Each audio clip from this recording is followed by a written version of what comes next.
Hello जय हिंद साथियों, Ravindra Gurukul YouTube channel में आपका स्वागत है। तो आज हम स्टार्ट करने वाले हैं कक्षा 10 के रसायन विज्ञान। चैप्टर का नाम है रासायनिक अपक्रिया एवं समीकरण। तो आइए हम स्टार्ट करते हैं चैप्टर को। देखते हैं कि इसमें पहले हेडिंग क्या होती है। तो पहली हेडिंग है हमारी रासायनिक अपक्रिया। तो रासायनिक अपक्रिया कहते किसको हैं, पहले तो हम ये देखेंगे। तो रासायनिक अपक्रिया वह पदार्थ हैं जिनमें दो या दो से अधिक पदार्थ मिलकर नए गुणधर्म वाले नए पदार्थ का निर्माण करते हैं।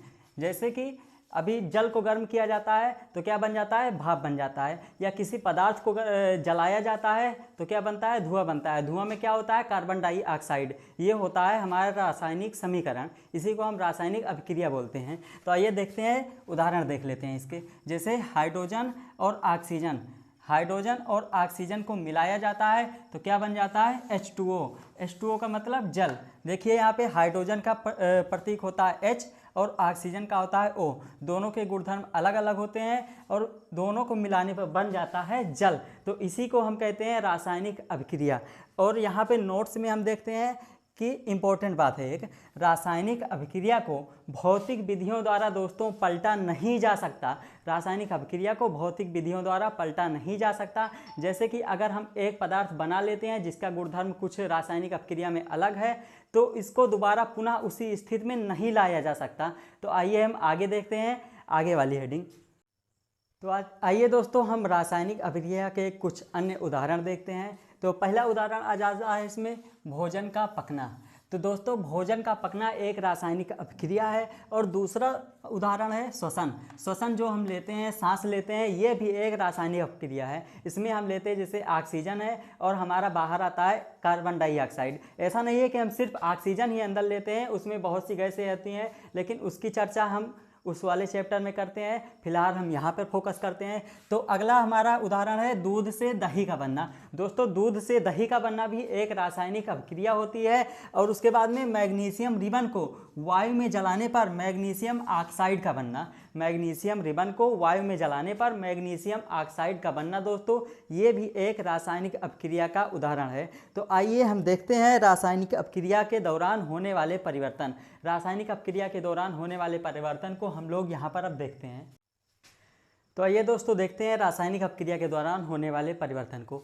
तो पहला परिवर्तन होता है अवस्था में परिवर्तन। अवस्था में परिवर्तन हो सकता है दोस्तों, जैसे अगर गैस है तो ठोस में बदल सकता है या द्रव में बदल सकता है। अगर रासायनिक अभिक्रिया के दौरान द्रव में है पदार्थ तो वो ठोस में भी बदल सकता है और गैस में भी बदल सकता है। और दूसरा परिवर्तन है रंग में परिवर्तन। दोस्तों रासायनिक अभिक्रिया के दौरान रंग में भी परिवर्तन होता है। जैसे कि पहले कुछ और रंग है, रासायनिक अभिक्रिया के बाद कुछ दूसरा रंग हो सकता है। उसके बाद में तीसरा परिवर्तन है तापमान में परिवर्तन। दोस्तों रासायनिक अभिक्रिया के बाद तापमान में भी परिवर्तन होता है। तापमान जैसे पहले हल्का है, बाद में हाई हो सकता है, या पहले हाई तापमान है, रासायनिक अभिक्रिया के बाद तापमान कम भी हो सकता है। उसके बाद दोस्तों देखते हैं गैस का उत्सर्जन। रासायनिक अभिक्रिया के दौरान गैस का उत्सर्जन भी होता है। तो आइए हम इसके बाद देखते हैं अगला टॉपिक हमारा।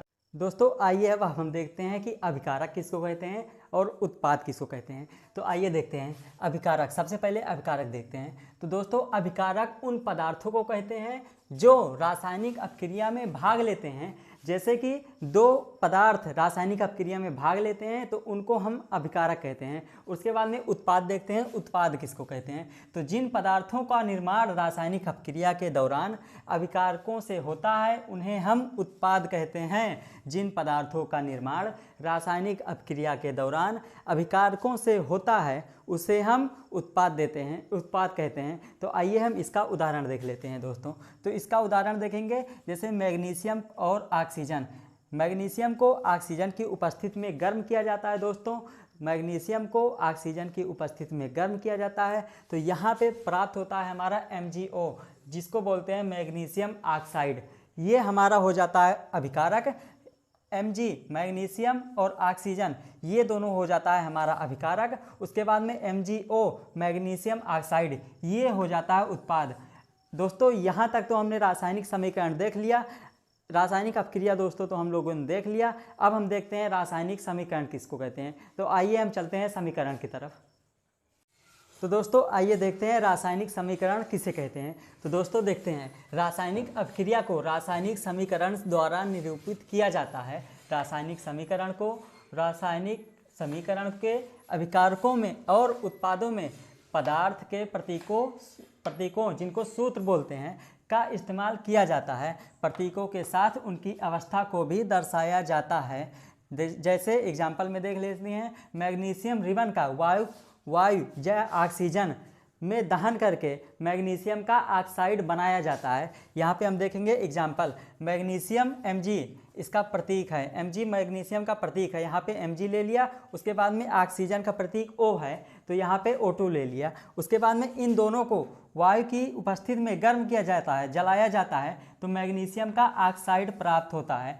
दोस्तों अगर आपको वीडियो पसंद आया हो तो वीडियो को लाइक कीजिए, शेयर कीजिए, सब्सक्राइब कीजिए और अपने दोस्तों में शेयर करना ना भूलना। आज का वीडियो हम यहीं पे क्लोज करते हैं। कल के वीडियो में हम देखेंगे कि रासायनिक समीकरण को संतुलित कैसे किया जाता है। तब तक के लिए टाटा बाय बाय, टेक केयर, जय हिंद।